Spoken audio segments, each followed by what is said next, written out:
அன்றியும் நியாயப்பிரமாணம் இல்லாத புறஜாதிகள் சுபாவமா நியாயப்பிரமாணத்தின்படியே அவர்கள் இருக்கிறாங்க. அப்படி நியாயப்பிரமாணத்தின்படி இருக்கிறதுனால அவர் தங்களுக்குள் இருக்கக்கூடிய அந்த நியாயப்பிரமாணத்தின்படி அவர்கள் செயல்பட ஆரம்பிக்கிறாங்க.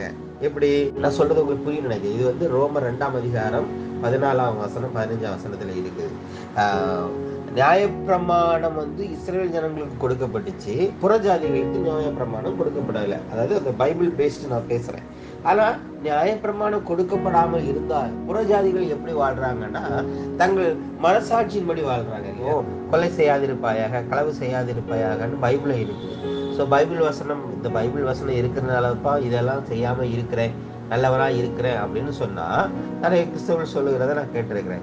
அப்படின்னு இந்த பைபிள் வசனமே தெரியாத, இதற்கு சம்மந்தமே இல்லாத உலக ஜனங்கள் எல்லாரும் கொலை செஞ்சுட்டா இருக்கிறாங்க, எல்லாரும் களவு செஞ்சுட்டா இருக்கிறாங்க இல்லையே. கிறிஸ்தவர்களை காட்டிலும் மிகவும் நல்லவர்கள் பூமியில இருக்கதானே செய்யறாங்க. கிறிஸ்தவர்களை காட்டிலும் அதிகமாக நேசிக்கக்கூடியவங்க பூமியில இருக்கதானே செய்யறாங்க. கிறிஸ்தவர்களை காட்டிலும் பண்புள்ளவர்கள் இந்த பூமியில இருக்கதானே செய்யறாங்க. அவங்க எப்படி இருந்தாங்க? அவங்களுக்கு எந்த வசனம் தேவைப்பட்டுச்சு? அவங்க எந்த வசனத்தை படிச்சாங்க? எந்த நியாயப்பிரமாணத்தை பார்த்து, வசனங்களை பார்த்து அவங்க கற்றுக்கொண்டாங்க? கிடையாது.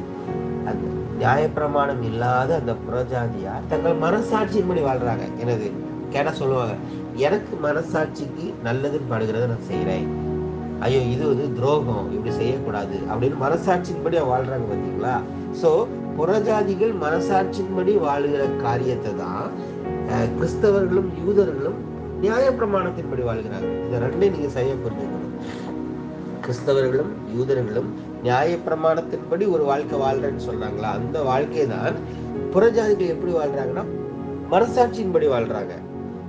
அவர்களுடைய மனசாட்சி கூட சாட்சி இடுகிறதுனாலும் குற்றமுண்டு குற்றமில்லை என்று அவர்களுடைய சிந்தனைகள் ஒன்றை ஒன்று தீர்க்கிறதுனாலும் நியாயப்பிரமாணத்திற்கு ஏற்ற கிரியை தங்கள் இருதயங்களில் எழுதியிருக்கிறது என்று காண்பிக்கிறார்கள். எப்படி? நியாயப்பிரமாணத்தில் சொல்லப்பட்டவைகள் எல்லாம் தங்கள் இருதயத்தில் ஆல்ரெடி இருக்குது. அதனாலதான் அவங்க மனசாட்சியின்படி அவங்க வாழ்றாங்க. கன்ஃபியூஸ் ஆகுதான் எனக்கு தெரியல. இப்போ புறஜாதியா இருக்கக்கூடியவங்க, நியாயப்பிரமாணம் இல்லாத மக்கள் எப்படின்னா மனசாட்சியின்படி ஒரு வாழ்க்கை வாழ்றாங்க இல்லையா. இது செய்யக்கூடாது, இது செய்யணும், அநியாயமா நம்ம வட்டி வாங்கக்கூடாது, அநியாயமா இப்படி ஏமாத்தக்கூடாது அப்படின்னு தங்கள் மனசாட்சியின்படி வாழ்றாங்க. அவங்க மனசாட்சி ஒண்ணு சொல்லுது, அதன்படி அவங்க வாழ்றாங்க. அதே வாழ்க்கை தான் நீங்க கிறிஸ்தவர்களும் யூதர்களை நீங்க பாத்தீங்கன்னா பைபிள் சொல்லுது. இவன் என்ன சொல்றான்? பைபிள் சொல்றது, வசனம் சொல்லுது, நியாயப்பிரமாணம் சொல்லுது, அதனால நான் வாழ்றேன், அதனாலதான் நான் கொலை செய்யலேன்பா, அதனாலதான் நான் களவு செய்யலேன்பா, அதனாலதான் நான் இச்சிக்கலேன்பா. ஆனா புறஜாதி என்ன சொல்லுவானா, என் மனசாட்சிக்கு நான் துரோகம் இல்லாம செய்வேன். சோ ரெண்டு நிலையும் ஒன்றுதான். ஒருத்தர் நியாயப்பிரமாணத்தின்படி எங்களுக்கு கடவுள் கொடுத்துட்டாருன்னு சொல்றான், இன்னொருத்த வந்து எங்களுக்கு மனசாட்சியின்படி நான் வாழ்றேன்னு சொல்றான். இந்த ரெண்டுமே ஒரே நிலை தான். இந்த ரெண்டு நிலையும் எதை வெளிப்படுத்த முடியாது, எதன்படி வாழ விடாதுன்னா,